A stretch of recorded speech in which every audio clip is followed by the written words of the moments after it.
교회 입구에 들어오면 사순절을 맞이해서 죄와 싸우고 있습니까? 라는 현수막을 보셨을 것입니다. 우리들이 예수를 믿고 산다는 것은 죄 안 짓고 살겠다라는 그 각오가 없이는 아무런 의미가 없는 것입니다. 그러면 왜 죄를 짓는가? 안 믿는 사람들도 죄를 짓고 하나님의 자녀들도 죄를 짓습니다만 이 죄에 대한 차원이 안 믿는 사람과 하나님의 자녀들은 다릅니다. 누구나 죄를 짓게 되면 믿든 안 믿든지 간에 어떤 사람이라도 그 죄에 대한 무게, 그 죄가 주는 비중 이런 거를 갖고 있는데 그럴 때 누구라도 자기가 지은 죄에 대한 무게와 비중을 되도록이면 덜어버리고자 하는 그런 심리가 있기 마련입니다. 그래서 이 세상 사람들의 죄는 법을 피해가거나 법에 안 들키면 죄가 죄로서 가지고 있는 비중이 약해지게 되겠죠. 그런데 우리 꼭 안 믿는 사람 중에서도 양심적으로 사는 올바른 사람도 있지 않겠습니까? 근데 올바른 사람이 돼봤자 결국 양심이 걸리는 꺼리낌, 죄를 지었을 때 양심의 가책이 되는 그 정도의 비중, 그것만이 있을 뿐입니다. 근데 우리는 저 세상 사람들과 다른 차원에서 어떤가 하면 예수를 믿고 나니까 우리 안에 새로운 하나님의 법이라는 게 턱 하고 생겼습니다. 그래서 죄를 지으면 뭔가 이렇게 하나님 앞에 자꾸 걸리게 되는 심리가 생기죠. 그런 의미에서 진짜로 하나님을 믿는 사람은 죄를 짓더라도 그게 어떤 차원에서의 죄든지 간에 하나님을 뭔가 피해가고 하나님 앞에 뭔가 좀 이렇게 안 들켜야만 되는, 그리고 하나님이 별로 거기에 대해서 벌을 좀 안 해줄 만한 그런 죄여야만 되는, 다시 말해서 하나님을 피해가는 곳으로 죄에 대한 비중을 덜어낼 수 있을 거다, 이렇게 생각을 합니다. 세상 사람들은 법을 피해야 죄에 대한 비중이 덜어지는 거고, 하나님 안의 자녀들은 하나님을 피해야만 죄의 비중이 덜어지는 거죠. 그러므로 신자의 죄는 그냥 죄가 아니라 죄 짓는 순간 그 모든 것이 다 어떤 방법으로든 하나님과 이 관계를 하고 있습니다. 사실 이제 어찌 생각해보면 이것도 참 귀한 은혜일 수밖에 없는데, 내가 하나님에 대한 감각이 없이 어떻게 내가 짓는 죄를 하나님의 관계 속에서 느낄 수 있겠습니까? 그러니까 신자들이 죄를 짓고 나면 그 죄가 어떤 식으로든 하나님과 관계성이 있다는 것을 느끼게 하므로 내가 하나님의 은혜를 받았다는 것에 대한 어떤 반증이기도 하다라는 거죠. 어쨌든 간에 이 신자들의 죄는 보통 하나님의 관계 속에서는 적어도 크게는 한 3가지 정도의 스타일로 나눠볼 수가 있습니다. 일단 제일 중요한 게 첫 번째 그 죄라는 개념은 하나님이 두렵긴 한데, 하나님과 나의 관계가 있으니까 분명히 두려워요. 죄를 지으면 두렵습니다. 그런데 육신이 약하고 그 죄가 나에게 유혹하는 유혹의 힘이 너무 크고 죄가 나로 하여금 땡기게 하는 힘이 그게 너무 세니까 이러면 안 되는 데를 뻔히 알고 있으면서도 어쩔 수 없이 죄를 저지르게 돼버리는 이런 경우가 있습니다. 그리고 또 하나는 어떤 경우냐면 아예 죄 짓는 순간에 하나님을 잠시 잊어버리는 거죠. 잊어버린다고 해서 완전히 하나님을 버리는 건 아닙니다. 내 안에 깊은 곳에 하나님이 계신데 그 죄 짓는 순간만큼은 잠깐 하나님이 나를 간섭하지 않는 상태가 돼버리는 것입니다. 예를 들면 창세기에 가인이 아벨을 죽일 때 하나님 보는 앞에서 죽이지 않고 들로 데리고 나가지 않습니까? 그 들에는 하나님이 안 보고 있겠다라는 착각을 하게 된 거죠. 심리적으로 말입니다. 그러니까 하나님과 떨어져서 하나님의 간섭을 받지 않는 상태에서 죄를 저지르는 경우, 그런 게 있다는 것입니다. 이런 경우는 죄를 지을 때 세상 사람들과 우리가 별로 그 죄를 짓는 순간만큼은 별로 다를 바가 없는 것 같은데, 결국 하나님의 자녀는 죄 짓는 순간에만 하나님이 잊혀져 버릴 뿐이지 나중에 어느 때에 자기 안에 이미 내주하시는 성령님이 자기를 통해서 그 죄에 대한 감각을 다시 깨닫게 만드는 시간을 가지게 됩니다. 예를 들면 성경의 다윗 같은 사람은 잠시 하나님을 잊어버리고 그 큰 은혜 가운데 거했던 사람이지만 바세바를 범하는 그 죄 가운데 있을 때는 잠시 하나님을 잃어버렸고 그 죄가 자기한테 그렇게 큰 거라는 것에 대한 깨달음과 각성이 없이 죄를 짓고 살아왔다가 어느 시간이 지난 뒤에 나단 선지자를 통하여 그 죄에 대한 신랄한 지적을 받자 그때부터 그 안에 있는 성령이 자기를 깨우게 돼서 이것이 얼마나 큰 죄인가를 고백하는 그런 경우와 유사하다고 볼 수 있다는 것이죠. 이제 또 하나는 뭐냐면 이게 보통 대부분 굉장히 수준 높게 저지르는 죄인데 죄인 줄 알아요. 벌써 느끼고 있어요. 하나님 싫어하시는 거 안단 말이에요. 근데 그 죄를 지어도 뭔가 괜찮을 명분이나 정당성을 애써 찾기 시작합니다. 그래서 이 정도면 되겠지. 그리고 이거는 분명히 아는데도 죄가 아니라고 봐. 이런 마음이 생기게끔 자기 안에서 합리화와 핑계와 타협을 그것을 해나가려고 하는 것입니다. 왜요? 그래야만 죄를 짓고 나서도 그 죄에 대한 비중을 스스로에게 덮어 씌우지 않고 뭔가 좀 가벼워지려는 의도, 그 가벼워지려는 의도를 확보하고 나서 죄를 짓겠다라는 심리 때문에 분명히 죄인 줄 알지만 죄가 자꾸만 아니라고 죄를 피해가는 합리화와 핑계를 대면서 결국은 저질러 버리는 그런 경우가 있다는 것입니다. 사울이 아말렉과의 전투에서 하나님이 분명히 말씀하셨습니다. 좋은 거든 나쁜 거든 남녀든 노소든 다 진멸하라. 철저하게 이겨라라는 그런 모습인데 우리 다 알죠. 근데 나중에 진멸은 했습니다만 보기 좋은 것을 따로 감추어뒀습니다. 좋은 것만 남겨뒀다는 거죠. 나중에 지적받습니다. 너 왜 하나님 말씀대로 행하지 않았냐. 그랬을 때 그 사울이 아주 가증스러운 얘기를 하죠. 좋은 거는 이렇게 남겼다가 나중에 따로 하나님 드리려고 남겼다고. 얼마나 이게 합리화하고 정당성을 주장하는 내용입니까? 절대 그렇지 않았거든요. 그러니까 자기가 죄라고 고백을 하는 것이 아니라 이 죄가 그렇게 나에게 비중을 둘 만한 그런 질책받을 만한 일이 아니다라고 스스로 만들기 위하여 그 죄를 저지르기 전에 모든 합리화와 정당성을 이미 머릿속에서 세팅을 해놓고 저지르는 죄악들이다라는 것입니다. 뭐 이외에도 하나님의 자녀들이 죄를 짓는 여러 가지 다른 근거들이 있습니다만 보통 이 커다란 세 가지 범주 속에 들어가게 됩니다. 그런데 이 모든 것이 결국은 하나님과의 관계를 어긋나게 하는 마지막 자기 자신의 최종적 선택에 책임이 있는 것은 공통적인 겁니다. 뭐 두려워서 그런데도 불구하고 우리의 육신이 연약하여 죄를 짓든 아니면 하나님을 잠시 잊어버리고 지어버리든 아니면 뻔히 알면서도 핑계와 합리화를 만들어서 정당성을 부여해서 짓든지 간에 그 최종적 마지막 선택은 자기에게 있는 책임이죠. 왜 모든 이유를 다 동원해서까지 그 죄를 짓는 자리로 가게 되느냐. 도대체 하나님의 관계를 나는 그 마지막에 최후에 어떻게 하나님과의 관계가 세팅이 됐고 말았기에 결국은 죄를 저질러 버리고 마는가. 그 모든 죄의 뿌리에 있는 가장 그 핵심적인 근거, 그게 뭐냐.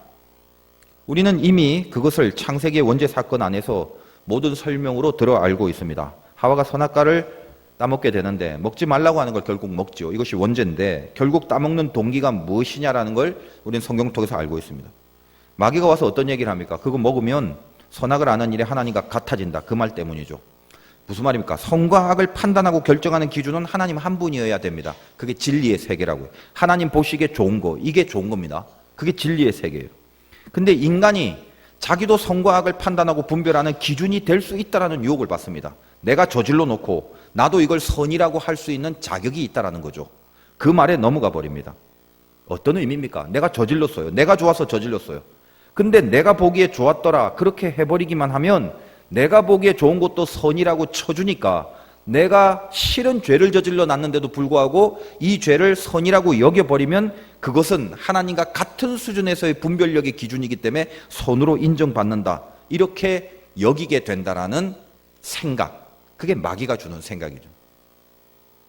우리가 죄를 지을 때 무지하게 갈등을 하고 죄를 짓든 순간 하나님을 깜빡 잊어버리고 죄를 짓든 오만 합리화를 동원해서 스스로 죄가 아니라고 자기를 속이게끔 해서 죄를 저지르든 그 어떤 경우라도 결국은 뭡니까? 하나님이 선이라고 하는 하나님의 선을 제껴버리고 나의 선을 앞세워버리는 결론일 수밖에 없다는 것입니다. 왜요? 선악을 분별하는 기준이 나에게도 있다는 것 때문에. 이것이 죄의 뿌리입니다.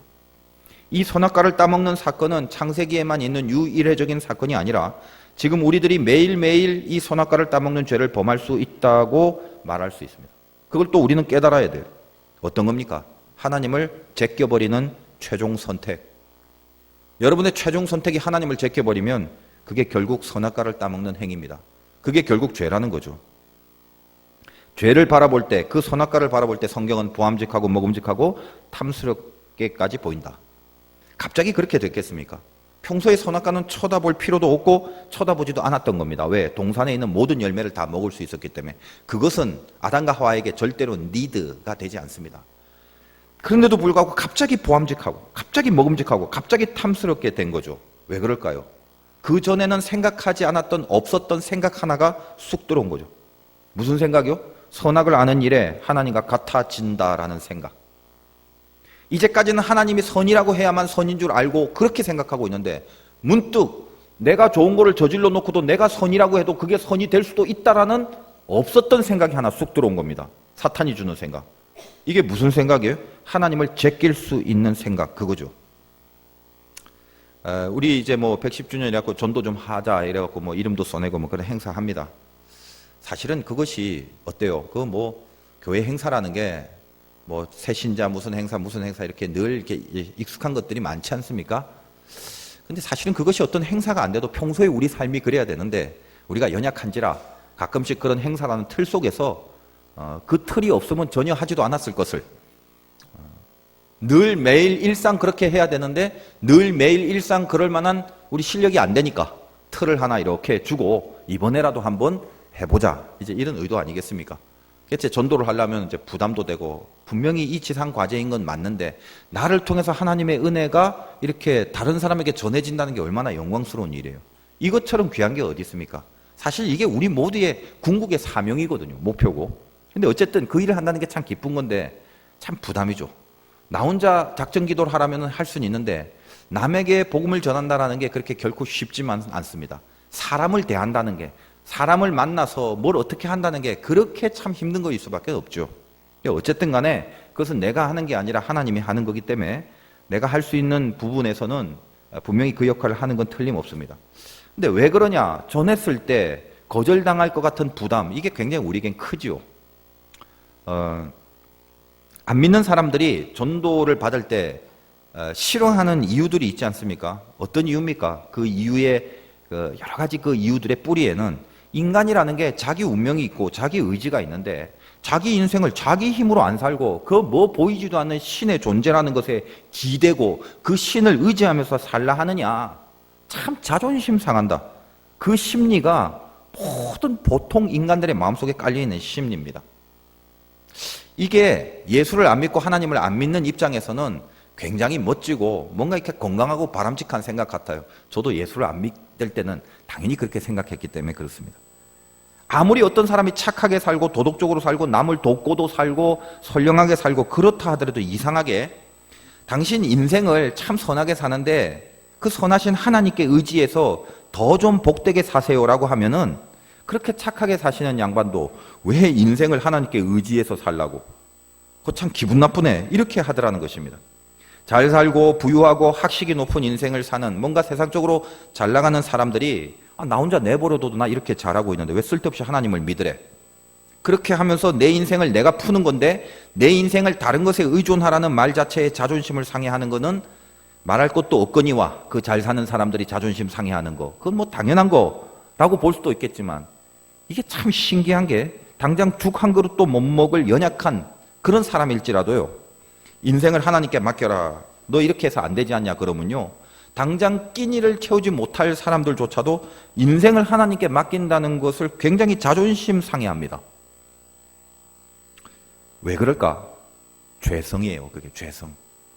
우리가 죄를 짓고 나서 어떤 생태가 됐냐? 하나님 없이 살아야 된다는 것이 들어온 거예요. 죄성의 본질이 뭡니까? 그러므로 교만이라는 거죠. 여러분 저는 우리 중에 아직도 믿음이 무르익지 않은 사람들도 이 자리에 앉아 있다는 걸 분명히 압니다. 근데 저의 경우를 보더라도 예수 믿기 전에 저를 가만히 보니까 예수 믿기 전에 제 인간성의 본질은 교만 덩어리였다는 것을 알고 있습니다. 내가 제일 잘났어요. 그리고 내가 잘 살면 돼요. 내 인생은 내가 풀어가는 겁니다. 강한 의지를 발휘해서 전부 다 내가 중요하고 내가 왕이기 때문에 내가 해내는 거예요. 그런데 그렇게 살고 있다가 예수를 믿고 나서 저에게 제일 중요한 변화가 무엇이냐면 구원을 얻고 회개를 하고 이런 것도 있지만 어떤 변화가 일어났냐면 내가 얼마나 교만한 인생이었는지 그리고 이 교만이라는 게 얼마나 끔찍한 죄인가를 깨닫게 되었다는 사실이에요. 예수 믿기 전에는 교만이 죄라고는 생각 안 했어요. 잘나서 교만하고 내 위주로 살아가는데 인생이란 게 다 그런 거 아니야? 이렇게만 생각했는데 그게 무슨 죄까지 가냐라는 생각을 했는데 예수를 믿고 나니까 이 죄가 교만이라는 게 엄청나게 끔찍한 죄라고 이게 얼마나 잘못 살아가는 것인가를 그걸 깨닫게 되더라는 것입니다.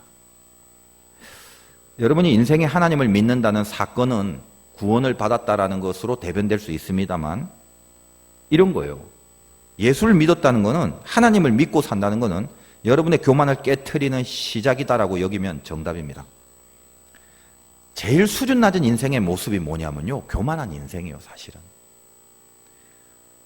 저는 정말로 하나님을 믿는 사람들의 공통점이 뭐냐라고 한다면, 물론 우리가 믿음의 높낮이가 있어서 뭐 때로는 죄를 저지를 수도 있고 또 어떤 사람은 아주 거룩하게 살 수도 있고 차이는 있겠지만, 모든 정말로 하나님을 어쨌든 간에 진심으로 믿는 그 믿음의 사람들의 공통점은 교만이라는 게 나쁘다라는 것에 동의하고 있다는 사실이에요. 교만이 죄라고 여기는 것을 결국 동의합니다. 물론 아직은 교만이 다 깨지지 않았다 할지라도 다 알거든요, 교만이 안 좋다라는 거. 근데 그걸 아는 감각이 생겼다는 게 너무나 귀한 열매죠. 저는 예수 믿기 전에 교만이라는 게 나쁘다고 생각을 못했어요. 그게 하나님 앞에 이게 참 끔찍한 죄다라는 감각이 없었단 말이에요. 근데 우리는 어떻습니까? 하나님을 믿는 순간 드디어 우리에게 교만이라는 게 얼마나 나쁜 거다라는 걸 적어도 알잖아요. 그 감각이 있잖아요. 뭡니까 교만이? 하나님 제끼는 거죠. 하나님을 제낄 수 있다는 그 생각이 교만의 핵이에요, 핵. 그러므로 인간이 죄를 짓는 그 밑바닥에는 바로 이 생각, 하나님을 제낀다. 결국 나와 하나님과 자꾸만 거리와 간격을 두고 멀어진다. 그리고 멀어져도 된다라는 생각입니다. 이것이 저 선악을 알게 하는 선악과를 따먹는 그 하와의 속에서 들어간 그 원리와 또 그 생각, 그것의 연장선이다라는 것입니다. 찰나의 생각이 들어와서 너 그 일에 대하여 하나님을 멀리해라. 그 일에 대해서는 하나님 제껴라. 그게 선이라는 건 하나님 선이 아니라 네가 선한 게 선이니까 네가 앞서 튀어나가라. 이거요.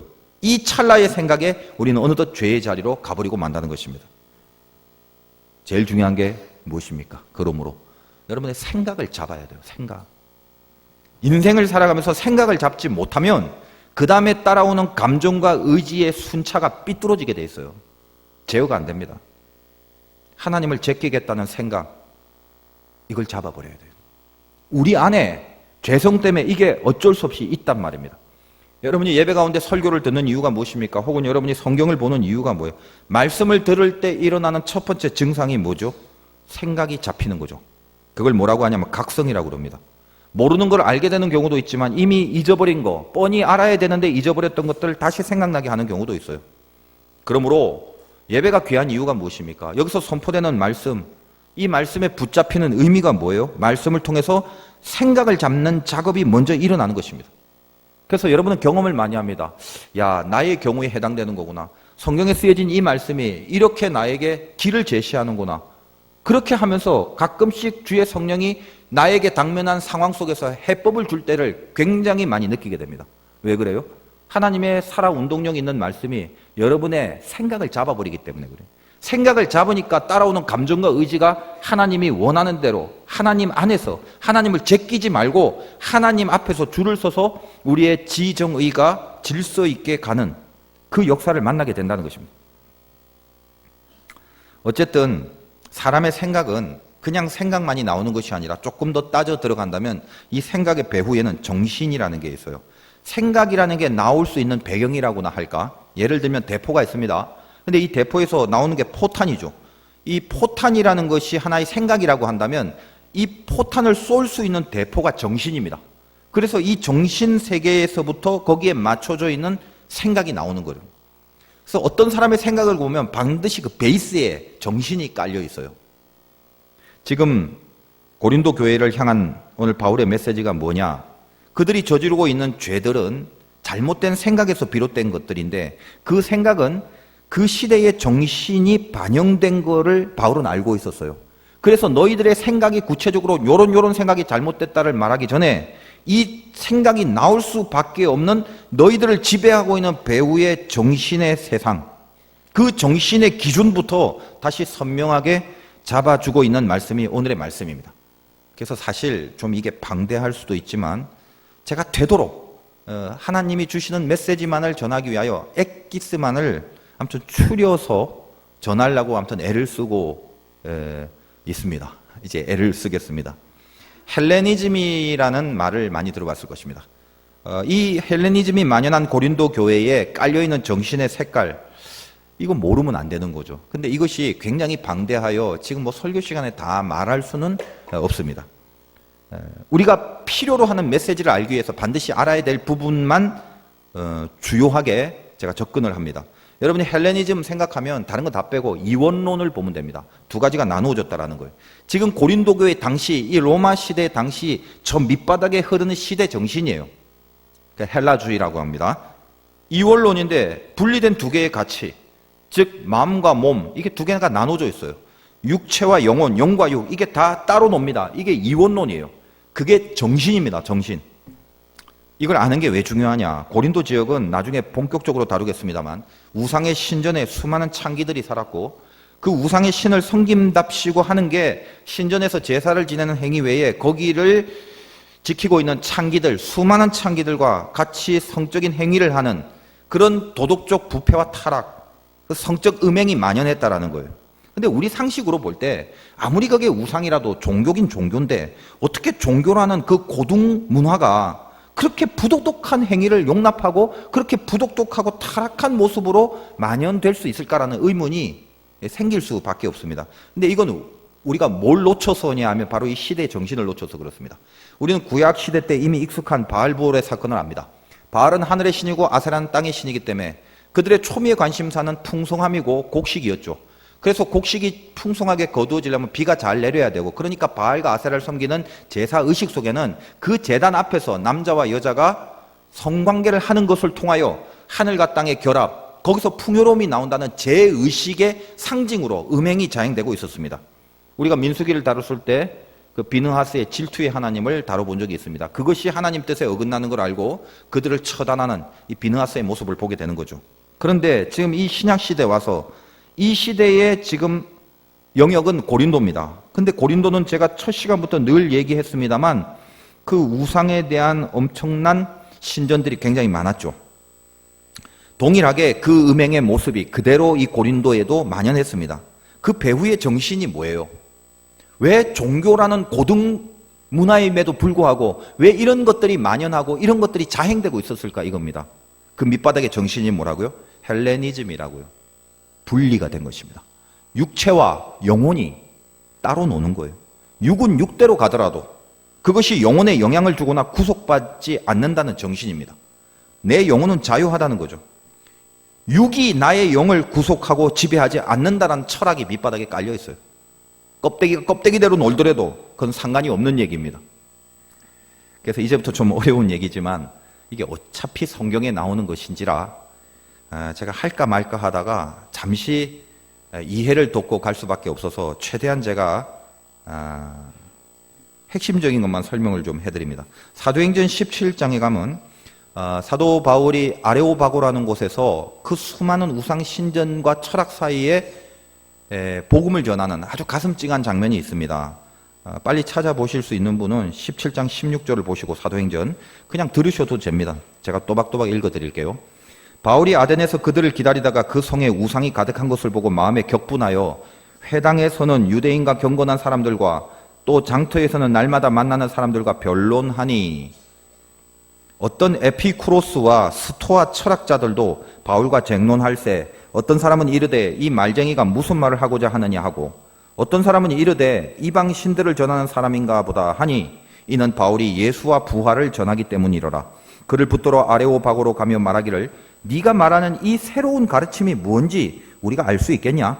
네가 어떤 이상한 것을 우리 귀에 들려주니 그 무슨 뜻인지 알고자 하노라 하니 모든 아덴 사람과 거기서 나그네 된 외국인들이 가장 새로운 것을 말하고 듣는 것 이외에는 달리 시간을 쓰지 않음이더라. 잘 살고 풍성하니까 쓸데없는 짓을 많이 하고 살았다는 거예요. 어디에 시간 낭비를 합니까? 뭐 새로운 거 없나? 새로운 이론 없나? 무슨 그런 원리가 없나? 이런 것들. 근데 이 헬레니즘의 사상이 만연했던 그 당시 이 고린도에 두 가지의 부류, 에피크로스와 스토아 철학자들이 나와서 바울과 쟁론을 했다고 합니다. 이건 성경에 있는 것인지라 제가 이제 어차피 설명을 좀 할 수밖에 없습니다.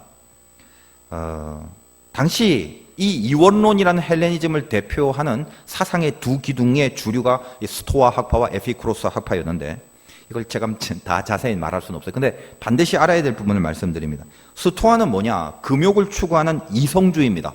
에피쿠로스는 쾌락을 추구하는 경험주의라고 보면 돼요.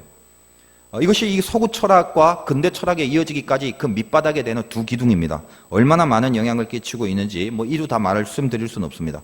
혹시 철학이나 사상에 대한 지식이나 그런 그 공부를 좀 하신 분들은 많이 들었던 말씀일 수도 있는데, 이 서구 철학의 양대 산맥은 프랑스를 중심으로 한 대륙의 이성론, 스피노자나 데카르트 같은 사람, 이성을 중요시하는 쪽으로 진리에 접근하는 사람이 있고, 영국을 중심으로 로크나 흉 같은 사람들, 경험해야 된다, 만져봐야 된다 이거죠. 그것을 통해서 진리에 접근한 양대 산맥이 있었습니다.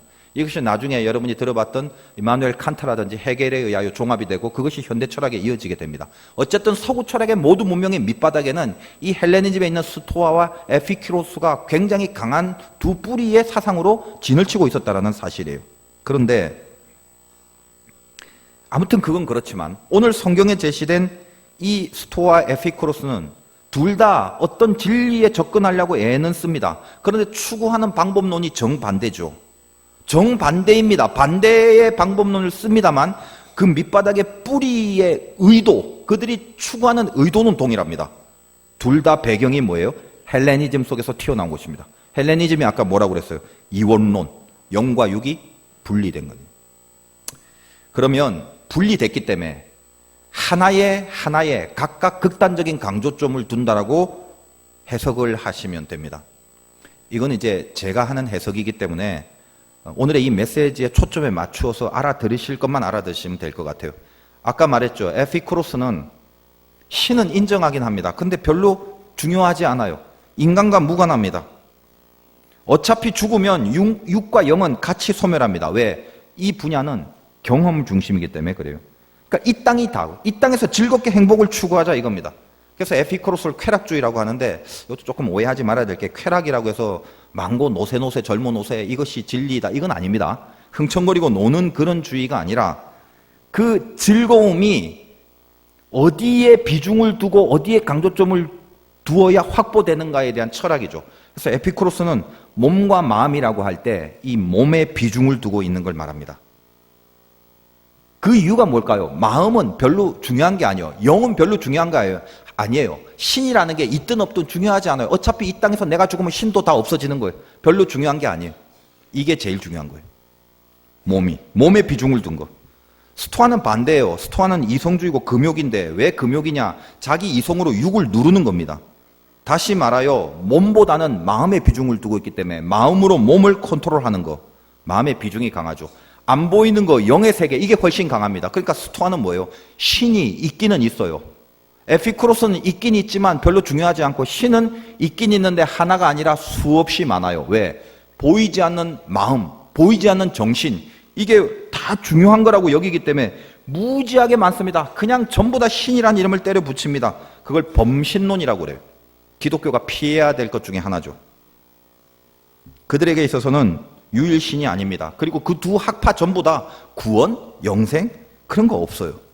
그러나 추구하는 방법이 다르죠. 에피쿠로스는 몸을 비중을 두고 나가고, 스토아는 마음을 비중으로 두고 나가고. 제가 여러분께 이 방대한 걸 그냥 쉽게 설명하기 위하여 핵심적인 얘기만 합니다. 그러니까 지금 제가 학문적으로 접근하는 게 아니에요. 이해를 시키기 위해서 하시는 것입니다. 두 학파가 추구하는 방법은 완전히 다르지만 이 밑바닥에 뭐냐? 결국 뭐냐? 개인입니다. 개인. 자아가 제일 중요한 거예요. 그래서 자아가 잘 되기만 하면 몸에 확실한 비중을 두든 마음에 확실한 비중을 두든 그 궁극은 자아예요. 자아. 개인주의입니다. 그래서 이 스토아 학파는 마음을 중심으로 삼기 때문에 이 마음의 중심에 최고의 경지까지 가면 부동심이 생겨요. 아파테이아라는 전문 용어인데, 결국 그 말은 뭐냐면 마음을 잡는 거예요. 완성된 경지까지 마음을 꽉 잡았을 때 그때 우리는 부동심 이렇게 얘기합니다. 이 에피쿠로스는 뭐예요? 몸이 중요하죠. 그래서 최고의 선을 이루어서 그 몸의 컨트롤을 완전히 이루었을 때는 부동심이라고 해요. 부동심. 평정심이라고 해요. 말이 좀 비슷한데 그게 그거예요. 근데 원어는 이제 아타락시아라고 그럽니다. 어쨌든 결론이 이거예요.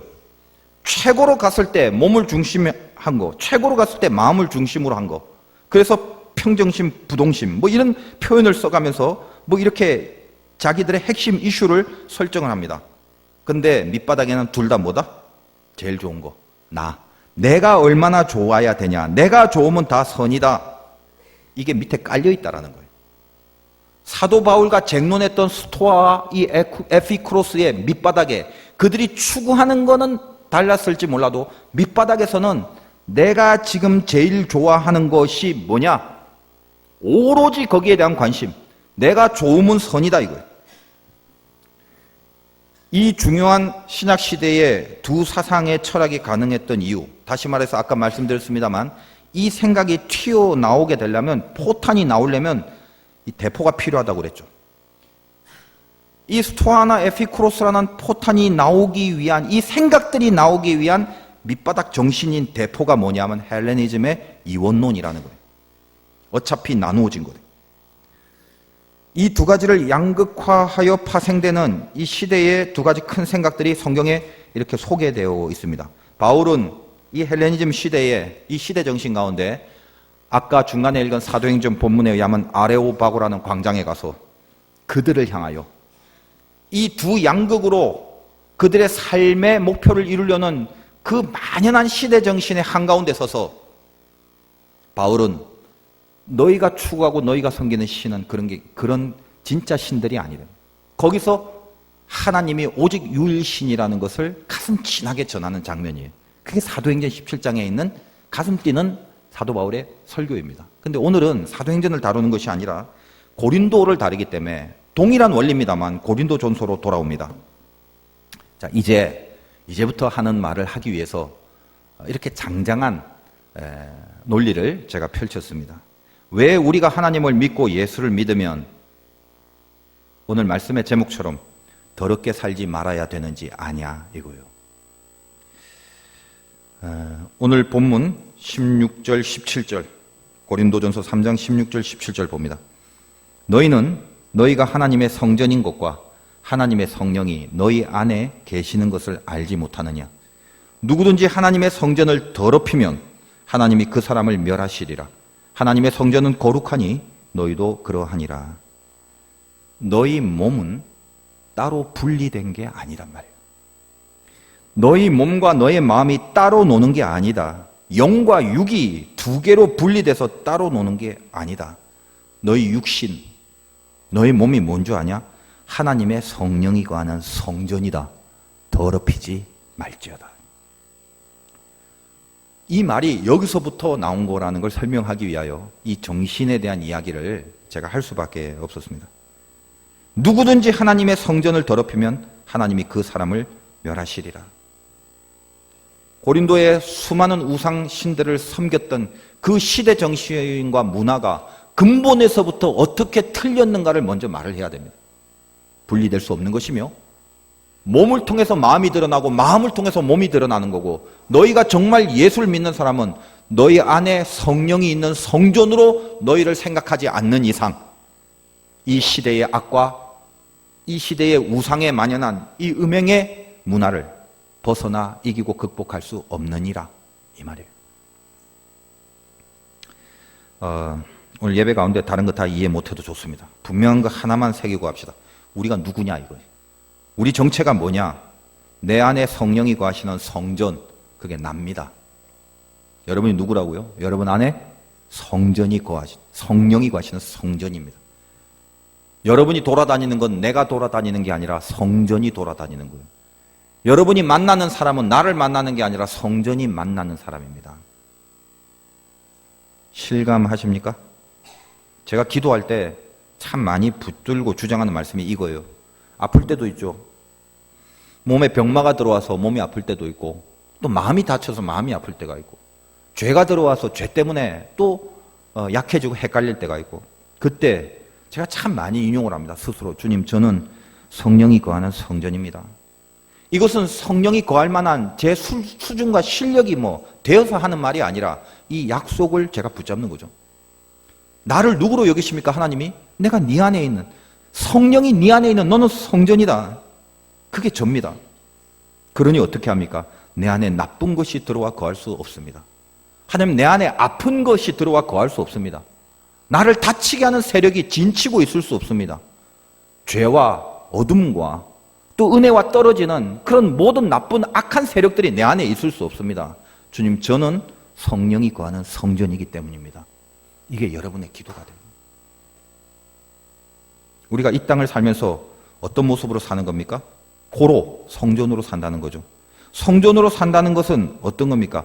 성전 아닌 다른 모습이 될 수 있는 모든 것과 싸워야 되겠죠. 그래서 오늘 17절에 다시 봅시다. 누구든지 하나님의 성전을 더럽히면 하나님이 그 사람을 멸하시리라. 하나님의 성전은 거룩하니 너희도 그러해라. 거룩하다. 너희도 거룩해라. 그러므로 우리는 뭐가 싸워야 돼요? 거룩하지 않은 것과 싸워야 되죠. 뭐가 거룩하지 않은 거예요? 답이 나왔죠. 성령이 함께하는 상태인데 성령이 함께하는 상태와 어울리지 않는 것이 거룩하지 않은 것이죠. 그러면 여러분이 한번 분별을 해보세요. 내가 내 안에 성령이 있는데 거룩하지 않은 게 뭔지를 뭘로 느낍니까? 내 안에 성령이 있는 성전인데 어울리는 게 있는지 없는지 보시라고요. 지금 그 자리에서 있는 게 어울립니까? 그 사람을 만나는 게 어울린가? 그걸 먹고 있는 게 어울리나요? 그 짓을 하고 있고 그걸 만지는 게 어울립니까? 거룩한지 아닌지는 내 안에 성령이 거하는 성전이라는 것을 알고 이 성전과 어울리는지 안 어울리는지를 판별하시면 됩니다. 성도님들은 이제 제가 신방을 가는 걸 참 부담으로 여기시는 분들이 많다라는 얘기를 종종 듣습니다. 왜 그런가? 곰곰이 생각을 해보니까 뭐 저를 싫어해서 그런 건가? 그렇게 좀 생각을 했다가도 이제는 이제 이유를 다 알았습니다. 신방을 가면 평소에 청소 안 하고 살다가 이 대청소를 해야 되는 부담이 생기기 때문이죠. 그것도 목사님 그냥 거실에서 예배만 잠깐 드리면 되는데 그럼 뭐 다른 거 대강 치우고 방에다 탁탁탁 해놓고 문 닫아두면 되잖아요. 그런데 이 들리는 소문에 의하면 목사님은 갑자기 냉장고 문도 열어본다더라. 그 말을 들음부터는 신방 요청들이 없어졌다는 이런 이야기. 일개 목사가 여러분의 집에 신방을 가더라도 집을 깨끗하게 하는데 성령이 내 안에 거함을 분명히 믿는다면 그것이 나에게 허락하신 하나님의 약속이라면 어떻게 하나님이 거하시는 집을 더럽게 만들 수 있겠습니까? 다시 분명히 알고 살아갑시다. 나는 성령이 거하시는 하나님의 성전이에요. 이 생각에 붙들려 있어야 돼요.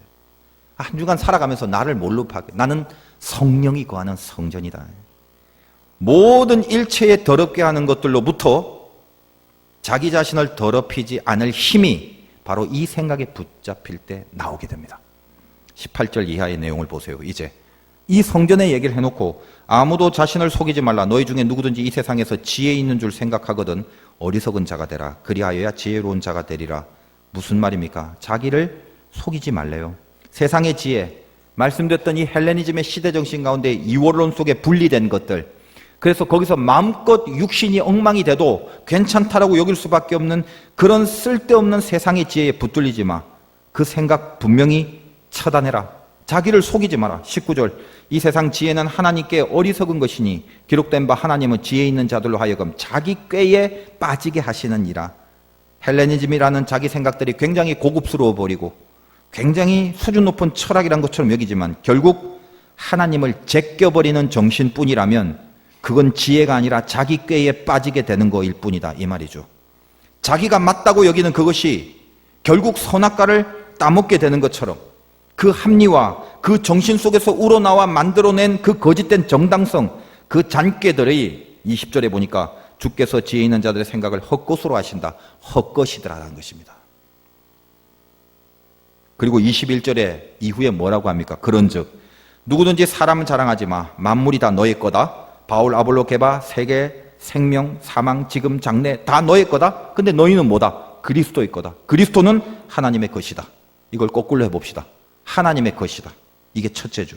그 안에 그리스도가 있고 그리스도 안에 생명, 장래, 뭐 현재, 미래 모든 게 있고 거기 밑에 아볼로, 바울, 게바 만물이 다 하나님 안에 소속이다. 그 하나님과 따로 떼어 이원론적으로 분리된 것들이 아니다. 그런데 무슨 대립과 분열과 싸움과 세상 것들이 틈탈 이유가 뭐냐? 고린도 교회 안에 전부 다 하나님 안에 있는 것인데 하나님과 상관없이 하나님을 제껴버리고 나면 거기에 비로소 죄와 분열과 다툼과 분쟁과 죄성들이 우글거리기 시작한 거다. 교회야, 네가 과연 주의 성령이 함께하는 성전으로 서 있냐? 너희는 하나님과 떨어지지 않는 하나님이 친히 거하는 성전이란다. 잊지 마라. 그 말 하시는 거죠.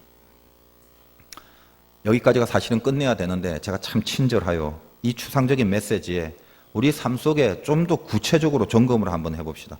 더럽게 살지 말아야 될 것을 말씀 가운데 깨달았다면 우리는 구체적으로 무엇으로부터 더럽혀지지 않아야 되겠는가?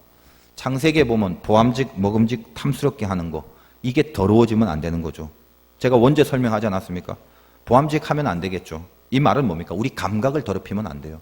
일단은 성전이라면 우리 눈, 코, 입 다 있죠. 여러분 눈으로 더러운 거 보지 마세요. 탐닉하지 마세요. 귀로 더러운 거 듣지 마세요. 좋은 소리 설교는 들으면서 좋은데 남 비방하고 남 헐뜯는 소리는 그렇게 재밌죠. 막 귀가 막 커지죠. 듣지 마세요.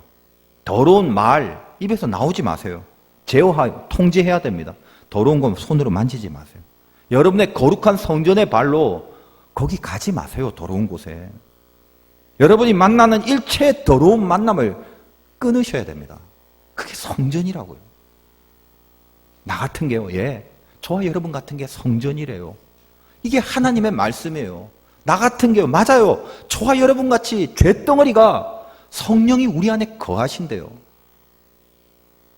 어떻게 성령이 내 안에 있는데 내 눈으로 그걸 보고 내 손으로 그걸 잡고 내 발로 거기를 가고 어떻게 그 짓을 하겠습니까? 모든 감각을 더럽히지 말 것을 각오하시기 바라요. 먹음직하지 마십시오. 내 속에 들어오는 거, 더러운 거 속으로 넣지 말라는 거예요. 내 속으로 들어오는 건 보이는 것도 있고 보이지 않는 것도 있죠. 보이는 것 중에 내 안에 지금 성령이 거하는데 눈에 보이는 것 중에 들어와서는 안 될 게 뭐가 있습니까? 술, 담배, 마약, 향정신성 약품, 정직하지 못한 거, 뇌물, 거짓, 사기로 얻어낸 거, 그런 거 내 속에 집어넣지 마세요. 내 안에 하나님의 성령이 나 같은 몰골에도 불구하고 내 안에 거주하시는데 거기다 소주를 들이부을 수가 있습니까? 죄냐 아니냐를 따지기 전에 내 안에 성령이 함께 하시는데 어울리는지 안 어울리는지 생각을 하세요. 더러운 거 집어넣지 마세요. 뿐만 아니라 보이지 않는 것도 마찬가지죠. 내 안에 거룩한 사랑의 성령이 함께 하시는, 원수마저도 사랑하시는 그 성령이 함께 하는데 옆 사람 보면 좀 힘들어도 웃을 수 있고 좀 잘못된 게 있어도 같이 품어줄 줄 알고 같이 보듬을 줄 알고, 이게 교회의 힘 아니에요? 근데 내 속에 분노, 증오, 저주, 시기, 혈기 이런 것들 내 속에 집어 삼켜두지 말라는 거예요. 내 안에 성령이 함께 하시는데. 우리 건강에 서 육신도 굉장히 필요하다고 봅니다. 그 참 중요한 신앙이에요. 건강을 돌보는 것도. 저도 사실은 이제 이 부분이 잘 안 돼갖고 저도 이 말씀 준비하면서 오늘 이 예배 가운데 나도 은혜 좀 받고 이제 좀 운동 좀 진짜 하려고 그래요. 껍데기가 있으니까요. 껍데기가 망치면은 정신과 마음이 이게 혼미해지고 쇠약해지면 하나님이 저에게 주신 걸 제대로 못하는 경험을 많이 하게 됩니다.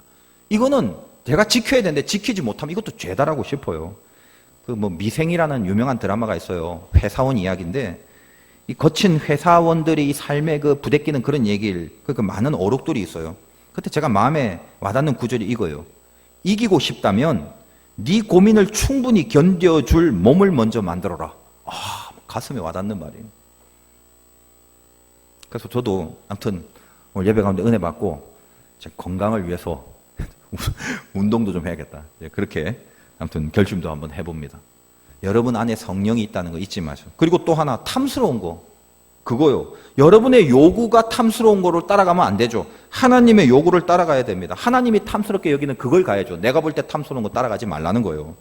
여러분이 성전이면요, 이제부터 여러분이 만나는 사람, 여러분이 당하는 사건은 내가 만나고 내가 당하는 게 아니라 내 안에 성령이 만나고 내 안에 성령이 당하는 사건이에요. 그럼 뭐가 있어야 될까요? 영광이 걸려있는 일, 어떤 거라도 내가 가는 게 아니라 내 안에 성령이 함께 가는 거기 때문에 거기는 영광이 걸려있고 그 영광을 노리는 만남이 있을 것이고 영광 가운데 벌어질 일들이 있을 것입니다. 이 소망이 있으세요? 이 기대가? 아이고 그냥 이런 데 던져져 갖고 어떻게든지 간에 이것만 빨리 관두고 어디로 딴 데로 기타 등등 그냥 내가 있는 곳은 하루하루가 그렇게 무의미하고 허무하고 부질없고, 아니요. 기독교인들의 기도 중에 환경 잡을 생각하지 말고 생각 잡을 생각하셔야 돼요. 이 환경에 던져진 나를 통해서 하나님이 이루고자 하는 게 분명히 있어요. 그거 이루어야지 그 다음에 통과됩니다. 그리고 그걸 이룰 수 있는 힘을 하나님이 주십니다. 그건 누가 이룬다? 내가 이루는 게 아니라 내 안에 성령이. 그러므로 여러분의 환경을 나와 만나게 하지 마시고 성전이 만나게 하시면 돼요. 내 안에 성령이 함께하는 그 성전이 나의 상황을 만나게 하면 하나님이 풀어가시고 하나님이 이루어지신 열매들이 있게 됩니다. 내 행동이 간 곳, 내 말이 던져진 곳, 거기서 전부 하나님이 그것을 이용하여 일을 하신다라는 거예요. 이게 우리 삶의 가치 아니에요? 여러분 그런 기대 갈고 살아가십니까?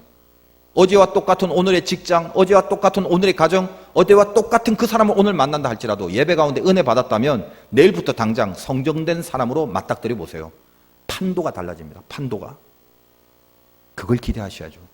왜 여러분이 스스로 판단하고 진단하고 결론 다 내리고 오늘도 똑같은 내일, 내일도 똑같은 오늘로 마음대로 결정하십니까? 절대 그렇지 않아요. 여러분이 지금 당면한 모든 일에 내가 가는 게 아니라 내 안에 성령이 함께 가는 성전으로 가는 것입니다. 나는 부족한데 내 안에 성령이 있어요. 참 신비하죠.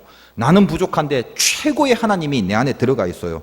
그 조합이 결국 어떤 모습으로 드러나냐 하면 겸손하게 담대하라 라는 모토가 생겨지는 거예요. 모든 신자의 삶은 이겁니다. 겸손한데 나를 보니까 겸손할 수밖에 없는데 성령이 함께 있어요. 담대한 거예요. 겸손하게 담대하라. 언제 어디에선 어떤 상황이든지 내가 누군지 절대 잊지 마십시오. 나는 성령이 거하는 하나님의 성전이 더럽게 살지 마시기를 주님의 이름으로 축원드립니다.